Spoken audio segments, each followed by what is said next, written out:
keberagaman? Ya, saya kira kalau kebijakan itu ada di ranah pengelola negara ya, yang akhirnya kita juga mempertanyakan sejauh mana pemahaman para pengambil kebijakan itu dalam mendapatkan amanah dari masyarakat mengelola negara ini, menyusun kebijakan yang harusnya berperspektif pada wawasan Nusantara, pada mengelola keragaman yang ada. Dan saya kira penting memang para pengambil kebijakan ini untuk terus diingatkan bahwa kebijakan-kebijakan yang ada haruslah berlandaskan dari merawat pada rel konstitusi yang ada, gitu. Karena konstitusi kita sudah jelas melindungi perempuan, kemudian menghormati beragam perbedaan-perbedaan, bagaimana tanggung jawab negara untuk mengelola keragaman yang ada di situ. Jadi penting sekali untuk setiap elemen bangsa kita mendorong merevisi berbagai kebijakan yang diskriminatif itu ya dari suara-suara masyarakat.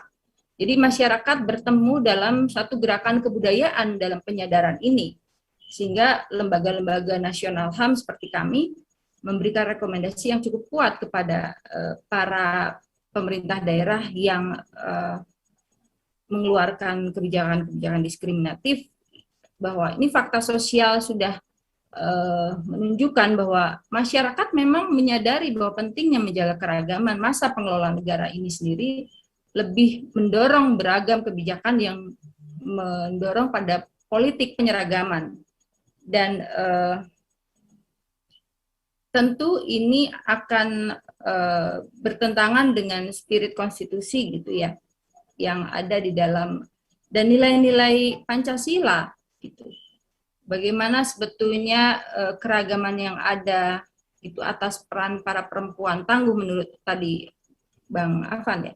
Jadi penting sekali untuk kita semua bersama. Selain di awal tadi saya katakan ini upaya stimulasi gerakan-gerakan masyarakat sipil, gerakan masyarakat bersama, gerakan perempuan diawali menumbuhkan kembali kesadaran merawat keragaman. Jadi pintu masuknya perempuan menjadi aktor penggerak perubahan, meluruskan arah kebangsaan kita. Begitu, Mbak.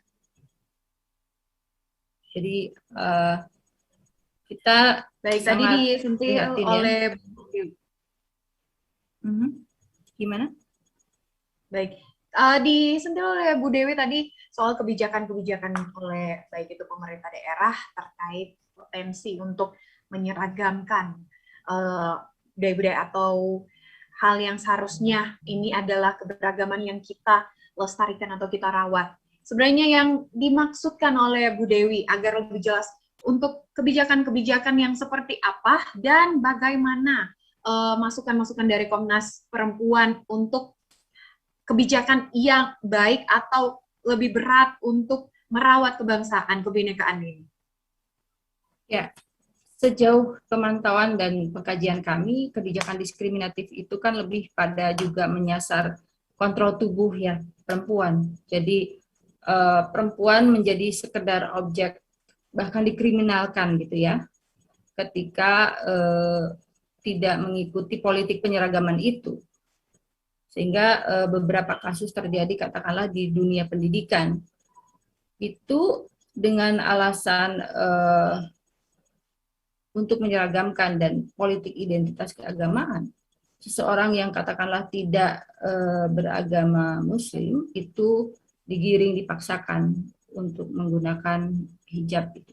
Nah, inilah yang penting disoroti, bahwa praktek-praktek kebijakan diskriminatif itu penting disadari bersama oleh para pengambil kebijakan. Apa sebetulnya posisi atau urgensi dari kebijakan-kebijakan diskriminatif itu yang sebetulnya mengingkari amanat konstitusi bangsa ini sendiri gitu, spiritnya.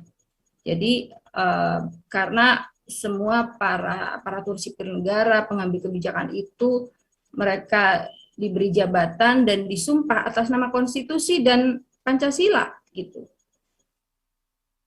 Dan kita mengingatkan konstitusi ini sudah jelas untuk merawat keragaman yang ada, menghargai siapapun warga negara Indonesia bisa sama dalam kedudukannya di dalam hukum.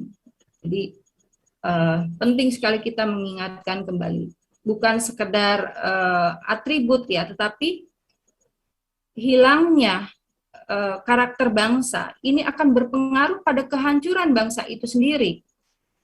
Kita hanya menjadi objek penjajahan kebudayaan bangsa lain. Kalau tadi kita mendengar cerita dari Bang Atan dan Mbak Niluh, itu mereka sudah global, mendunia, dan membawa nilai-nilai Nusantara itu punya posisi tawar yang tinggi di mata dunia. Nah, kita sebagai masyarakat harus turut juga mendorong bahwa ketika kita menunjukkan identitas jati diri bangsa kita, kita tidak perlu takut untuk menjadi sekedar objek penjajahan kebudayaan atau penjajahan ideologi bangsa lain. Jadi ini menjadi keterkaitan gitu ya, ketika kebijakan-kebijakan itu menjadi pengeroposan akar-akar kebangsaan kita.